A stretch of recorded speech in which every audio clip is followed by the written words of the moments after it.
السلام علیکم. نن تاسو سره یو مهم خبر شریکوم. د هندستان د بهرنیو چارو وزیر افغان طالبانو ته فون کال کړی دی. اخر ولې دوی دغه فون کال وکړو؟ د دې شاته مقصد څه دی او د دې په افغانستان څه اثر غورځېدلی شي؟ د دغه ټولو سوالونو جوابونو لپاره زموږ سره تر اخره پاتې شئ. د یو تازه ریپورت تر مخه د هندستان وزیر خارجه یعنی د بهرنیو چارو وزیر ایس جی شنکر د افغانستان هم منصب امیر خان متکی ته فون کال کړی دی. سرچینې وایي چې د دوی ترمنځ د افغانستان او په منطقه کې د امن او سوکالۍ په اړه خبرې اترې شوې دي.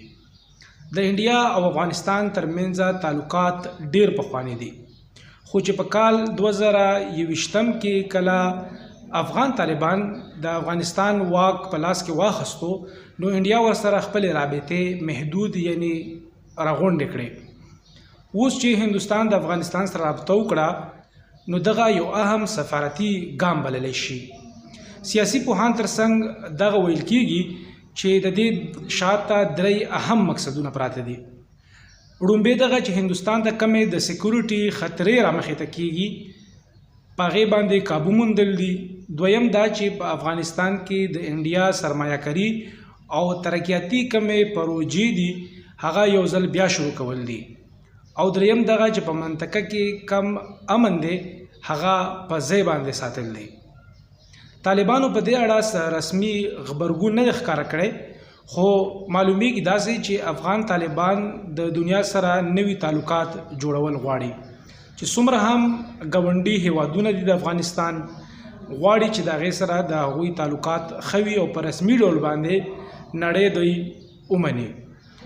په دې باندې خبره کوو چې اوس کومه د پهلګام حمله شوې وه په مقبوضه کشمیر کې او هلته کم 26 سیلګري وژل شوي وو. بیا د هغې وروسته د پاکستان او هندوستان ترمنځ جګړه هم شروع شوه او جړپونه وشول په هغې باندې.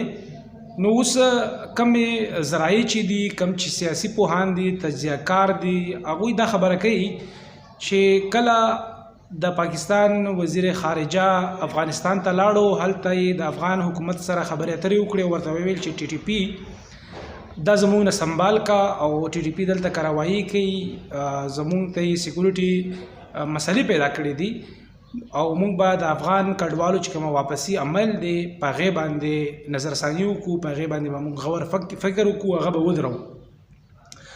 نو پاکستان ورته خپل تحفظات وړاندې کړل. افغان طالبانو ورته وویل چې موږ خو به دا کولی شو تاسو سره چې کوم انټیلیجنس معلومات دي هغه به تاسو سره شریکوو، تاسو د هغې بنیاد باندې کاروایي کوئ، همدغه شان د ټي ټي پي مخه ونیسئ.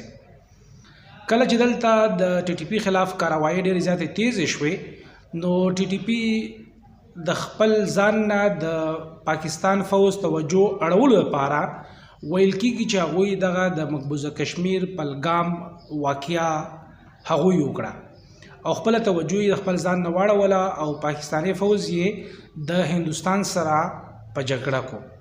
نو هندوستان هم په دې حوالې سره تحقیقات کړي دي او په هغې تحقیقاتو کې معلومیږي داسې چې دغه شواهد یا داسې ثبوتونه مخې ته راغلي دي چې د هغې نه دغه اندازه لګي چې دې کې د ټي ټي پي یعنی د افغان طالبانو او ورسره د ټي ټي پي چې کوم ترخګر تنظیمونه دي د هغوی پکې لاس دی. نو دغه رابطه په دې حوالې سره هم کیدی شي چې هلته افغان حکومت ته هندوستان دا وایي چې دغه حمله په موږ باندې شوې ده، په دې کې د افغان خاوره استعمال شوې ده، نو باید چې تاسو دغه کنټرول کوي او موږ ته زیان نه را رسوئ او خپله خاوره د هندوستان خلاف نه کاروئ. ځینې پوهان دا خبر هم کوي چې دغه رابطې کمې هندوستان د افغانستان سره شروع کړې د هغې شاته د ټي ټي پي یا کلدم تنظیمونو د ترخګر تنظیمونو وجه ده او د پهلګام د مقبوضه کشمیر کومه پیښه ده د هغې شاته دغه وجه کیدلی شي. ستاسو په خیال باندې دغه ګام د انډیا یو مثبت ګام دی او که نه دی؟ او د افغانستان حکومت لپاره کم چې د طالبانو عبوري حکومت دی د هغوی دپاره څومره ګټور ګرځېدلی شي او په دې وجه باندې د پاکستان او د افغانستان تعلقات څومره اغیزمن کېدلی شي؟ په دې باندې تاسو موږ سره خپل رایه په کمنټس کې شیر کولی شئ.